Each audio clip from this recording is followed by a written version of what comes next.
There's been a lot of talk and theory about Revelations not being over, there being some sort of Easter eggs, a second Easter egg, or super Easter egg that requires you to have all the other maps done, but this has been thrown around quite a bit lately and it's been gaining a lot of traction. And really what I would like to do today is discuss everything that's been thrown around and kind of give my personal opinions on it as well, because I do have some things to say about this matter. But before we get started here today, guys, let's see if we can go for 115 likes on the video. That's always going to be the goal, everybody. We're going to go for 115 likes, of course, but we're going to go ahead and jump into this. Now, there's been two big theories that have been thrown around. This being that there's a super Easter egg, which requires you to have all the gate worms, or basically all the Easter egg completions for every zombies map, or there's a second Easter egg in Revelations. Basically, you don't need the other ones done. You can just do something a little bit different in the map to trigger maybe a different cutscene. And while I'd really like to believe that at the same time there is a second ending for Revelations where basically we want to do something a little bit different and we'll get a different ending cutscene, I would really like to think that, but I'm on the side of either there's not going to be anything at all or that there is going to be a super Easter egg for sure.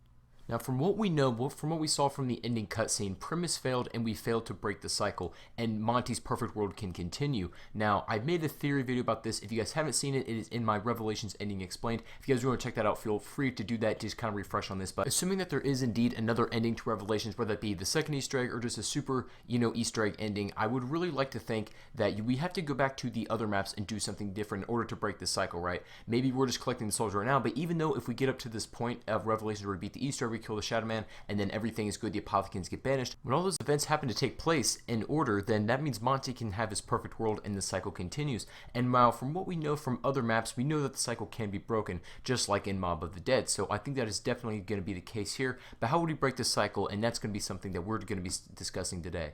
So just as a little concept idea here, so you guys kind of know what I'm talking about, there's a lot of little Easter eggs around the map that we still haven't figured out. It's not just Revelations, but even like the other past DLCs, such as the skulls and the murals in Zetsubou, and the candles and flowers in Garad, etc. There's a bunch of things, a bunch of little things in different maps that still haven't been quite figured out yet, and that was probably leading me to think that if we ever figure out what these are for, then this could lead up to us potentially breaking the cycle in Revelations. Now, there's a really interesting quote all the way back in Origins that Samantha says to our characters, and it goes something along the lines of, "You have no idea how long this has been going on." Now, this is Samantha referring to the cycle that has been repeating itself. The characters that we play as are kind of single-minded, right? It's a linear path. They pretty much go from point A to point B just following Richtofen, but you'll notice that a lot of the characters talk about having weird memories that they don't think that are their own, and this is the cycle repeating itself, and them sort of getting memories kind of bled into their own mind from these different universes. Like, they're similar things to what they've already experienced, but maybe they have a slightly different outcome. And we can hear this especially with Takeo. He has a lot of different memories, and he says that those are most likely not from his ancestors.